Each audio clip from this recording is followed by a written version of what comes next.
Faly miarabantsika rehetra ny tenako ry havako. Tratrin'izao fahatsiarovana ny Pentecote sy ny latsan'ny fanamasina izao. Fantatsika ve ry havako fa fony vonino isika dia nomenantsika ny fanamasina ao amin'ny asan'ny apôstôly 8:12, asan'ny apôstôly 2:11 ka hatramin'ny 7:10. Fanomezana namen'ny Tompo ry havako malala. Ary izy efa niteny hoe tsy hamela anareo kambotsy fa handefa ny fanamasina. Mankasitraka ny Tompo isika ny amin'izany ry havako malala. Fa tena lehibe ho antsika ny ananantsika ny fanamasin'ny Tompo mitoetra ao anatsika io. Ny fanamasina izay mananatra, izay mampahery, izay mampatsiahy ny tenin'Andriamanitra. Ary ny vokatry ny fanahy ihany koa dia tena zava-dehibe eo amin'ny fiainantsika mino. Galatiana 2:12 andenge izay no hovakiantsika miaraka raha sitraka ireo ry havako malala. Ny tiany Tompo hampahatsevina antsika androany amin'izao andro Pentekosta izao ry havako malala dia hananantsika izay mino an' Jesosy Kristy ireo vokatry ny fanahy ireo, ankoatra ny hoe izy dia mampatsiahy antsika, izy dia mampianatra antsika, izy dia mananatra antsika ary mampahery antsika ihany koa. Galatiana 2:5.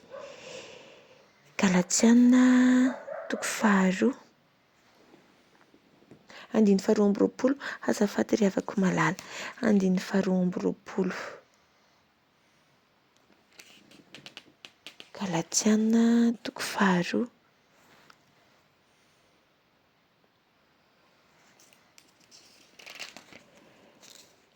Mialatsiny kely ary havako Galatiana 5. Galatiana 5:12.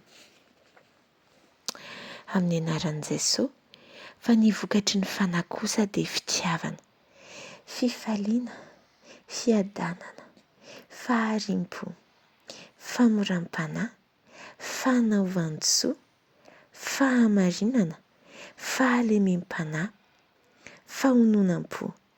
Tsy misy lalàna manohitra izany.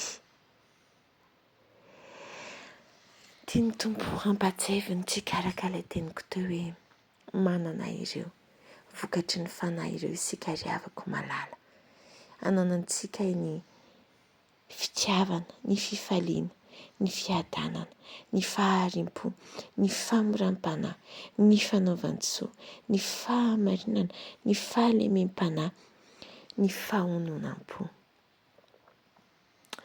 Inona ary no mampahory antsika ry havako? Efa antsika ireo. Rehefa manana Tompo isika dia manana an'ireo. Tsy hoe rehefa manana ny tsy olona hitsy isika dia manana an'ireo. Na manana ny tsy zavatra hitsy isika dia manana an'ireo. Rehefa manana ny Tompo isika dia feno ny fiainantsika ry havako malala. Ary izay no tiany Tompo hananantsika isan'andro. Feno ny fanahy isika, feno ny Tompo isika. Mitombo amin'ny fananan'ny Tompo ry havako malala. Dia manana ireo isika, tsy mitady izany amin'iza na amin'iza, na amin'inona na amin'inona, na aiza na aiza intsony isika. Fa amin' Jesosy Kristy Tompo tokana irery ihany. Tsy manam-piadanana ve ianao? Tsy manam-pifaliana ve ianao? Toa tezitezi-dava ianao fa tsy malemy fanahy? Toa tsy mora fanahy ianao? Toa tsy miadana ny fanahinao? Toa tsy manam-pitiavana? Mbola tsy nandray ny Tompo ve ianao? Rehefa manana ny Tompo ianao ry havako malala dia efa hanananao ilay fanahy misy an'ireo rehetrarehetra ireo. Aleo hiasa izy, aleo hiposaka avy ety ivelany izany rehetrarehetra izany. Fa efa hanananao. Angataon'ny Tompo angataon'ny Tompo mba hiainanao izany zavatra izany. Ilay eo amin'ny asan'ny apôstôly 7:12 teo nanontany Paoly, tsy efa niraisinareo va ny fanahy masina fony ianareo vonino e? Vonino anie ianareo dia nandray ny fanahy masina e? voniny ianareo dia nandray ny fanahy masina anananareo ireo ry havako. Trandraho, mivava mangatany Tompo mba hivoatra ireo eo amin'ny fiainanao. Aza endrasana izany hoe ianona no tokony amin'ny fitiavana zao izay aho voafaly manana an'izao voafaly, tsy aho. Efa nanana avokoa izany fialana sy fitiavana sy ny rehetra izany satria efa manana ny Tompo ianao.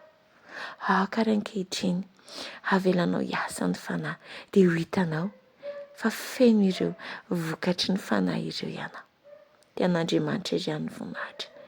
Manao fety sambatra ry havako malala ary aoka feno ny fanahy ny Tompo. Amen.